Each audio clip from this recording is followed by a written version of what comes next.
नमस्कार दोस्तों, advantage GK में आपका स्वागत है।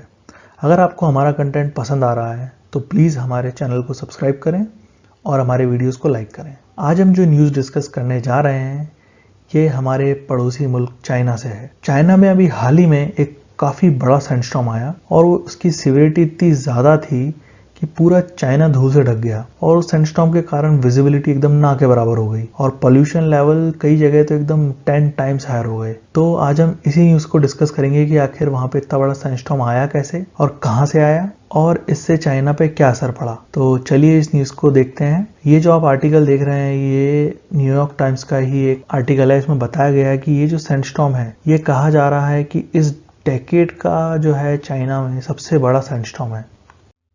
ये और भी न्यूज़ क्लिप्स हैं, जैसे इसमें बता रहे हैं कि पूरा जो बीजिंग की स्काईज थी वो पूरी की पूरी ऑरेंज हो गई थी। आप जैसे फोटो में देख सकते हैं इतना जबरदस्त डस्ट स्टॉर्म था ये। ऐसे ही ये वॉशिंगटन पोस्ट का ये एक आर्टिकल है जिसमें बता रहे हैं कि काफी ज्यादा मैसिव सैंडस्टॉर्म के कारण ऑरेंज मक से एकदम उसने चाइना को और उसकी कई सिटीज को पूरा कवर कर लिया। और ये साउथ चाइना मॉर्निंग का ही पोस्ट है कि इस सैंडस्टॉर्म के कारण लगभग ऐसा बताया जा रहा है कि डजन तो मिसिंग है। हाल ही में जो मैंने खबर देखी थी उसमें बताया था कि लगभग 80 लोग तो अभी मिसिंग हैं और 6 डेड जो हैं वो कंफर्म कर दिए गए हैं। इन इमेजेस में आप देख सकते हैं कि किस तरह इस सैंडस्टॉर्म ने पूरी जो बीजिंग सिटी है उसको पूरी तरह एक ऑरेंज शीट से एकदम ढक दिया था और विजिबिलिटी एकदम ना के बराबर हो गई थी। जो बड़े बड़े स्काई स्क्रेपर्स हैं वो तो मतलब नीचे से तो ऐसा लगता है देखने से, उसमें बता रहे थे कि 3-4 फ्लोर के ऊपर कुछ भी नजर नहीं आ रहा था नीचे से देखने पे। जिस दिन ये सैंडस्टॉर्म आया था ये उसी दिन की एक छोटी सी वीडियो क्लिप है। इसमें आप क्लियरली देख पाएंगे कि किस तरह से उस सैंडस्टॉर्म ने इनकी जो स्काई लाइन है पूरी की पूरी ऑरेंज कर दी थी। तो इसमें आप क्लियरली देख सकते हैं कि कैसे उनका जो पूरा स्काई लाइन एकदम कंप्लीटली जो है वो ऑरेंज हो गया था।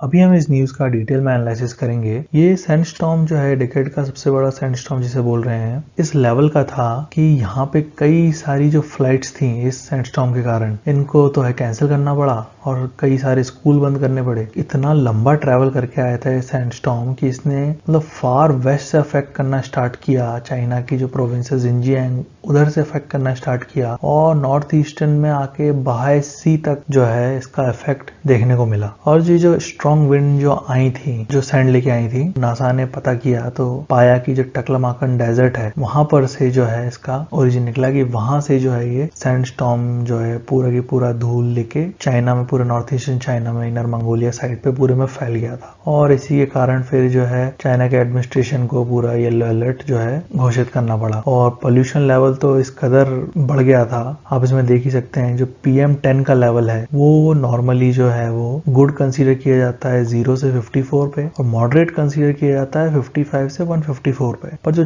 चाइना में था वो था 8100 माइक्रोग्राम पर क्यूबिक मीटर और इसी तरह जो PM2.5 है वहां चल रहा था 655, मतलब वेरी हजार्डस के भी पार। 300 में जो है वो कंसीडर करते हैं हजार्डस और ये चल रहा था 655 अर्ली मॉर्निंग में मंडे की। तो ये आप इससे अंदाजा लगा सकते हैं कि कितना ज्यादा जो है लोग इससे परेशान हुए।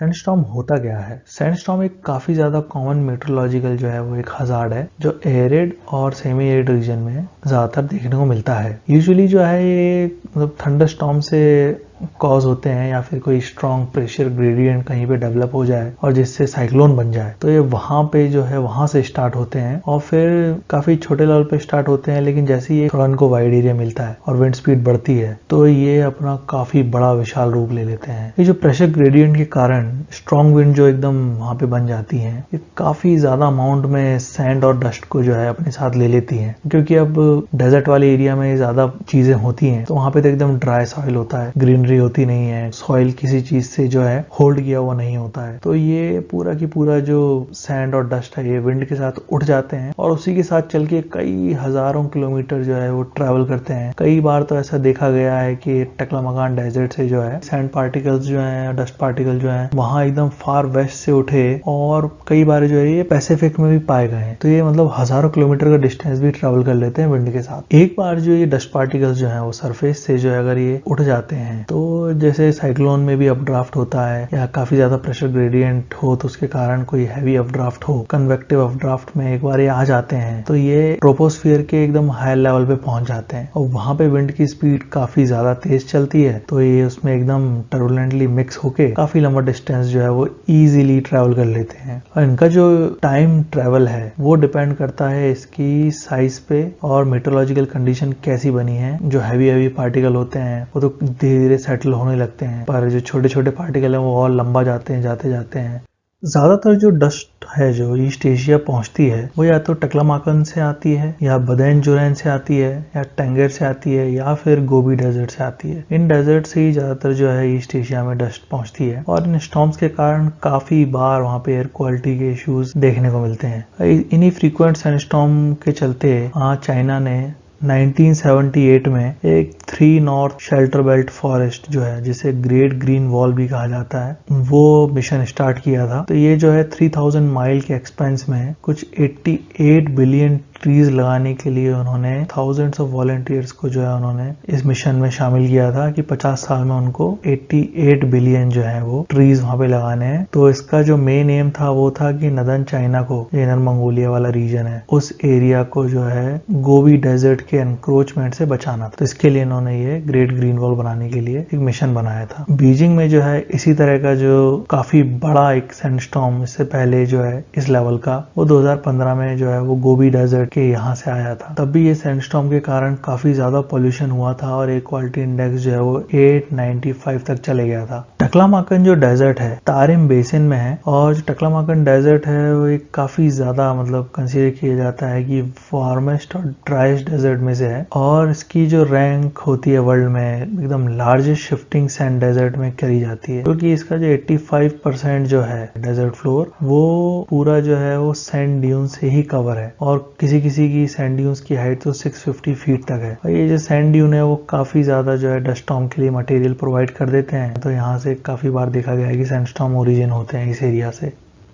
इस मैप में आप देख सकते हैं टकलामाकन डेजर्ट की जो लोकेशन है वो कहाँ पे है और इसी तरह गोबी जो है डेजर्ट उसकी लोकेशन कहाँ पे है और ये जो है वो इनर मंगोलिया रीजन है। यहाँ पे आप देखेंगे ये जो तारिम बेसिन है जिस पे टकलामाकन डेजर्ट है वो ये है और ये जो है ईस्टर्न साइड से ओपन है, पर यहाँ से जो है वो जो डस्ट जो है वो नॉर्थ ईस्ट की तरफ मूव नहीं होती है। तो वो भी हम अभी देखेंगे। ये टकलामाकन डेजर्ट के नॉर्थ में टिएन शान माउंटेन रेंजेस है और साउथ में कुनलुन माउंटेन। जो ईस्ट साइड से विंड जो है वो तारिम बेसिन में एंटर होती है लो एल्टीट्यूड विंड्स नॉर्मल सर्कमस्टांसेस में, तो ये इस तरह से एंटर होती हैं और फिर ये जो विंड है लो एल्टीट्यूड विंड ये जो डस्ट पार्टिकल 4 से 5 किलोमीटर तक उठा पाती हैं, तो ये ऊपर जो माउंटेन रेंजेस हैं इनसे ज्यादा हाइट जो है वो अचीव नहीं कर पाती है जो डस्ट पार्टिकल है। पर लेकिन स्प्रिंग में क्या होता है, ये जो विंड आती है ये थोड़ी ज्यादा स्पीड में आती है तो ये डस्ट पार्टिकल को कभी कभी जो है वो 10 किलोमीटर ऊपर तक ले जाने की कैपेसिटी रखती हैं और वहां से जो है वो हाई एल्टीट्यूड जो विंड होती है वेस्टर्लीज जो होती है वो इनको कैच कर लेती हैं और फिर बाकी चाइना की तरफ उठा के ले जाती है सैंड और डस्ट पार्टिकल्स को। तो इसी कारण जो है स्प्रिंग में नॉर्मल कंडीशन में वहां पे ऐसे सैंडस्टॉर्म जो है वो देखने को मिलते हैं। पर ये जो सैंडस्टॉर्म आया है ये स्प्रिंग पूरी तरह आने के पहले ही आ गया, तो ये चाइना के लिए एक टेंशन वाली बात हो गई है कि स्प्रिंग अभी पूरी तरह आई नहीं है और जो है सैंडस्टॉर्म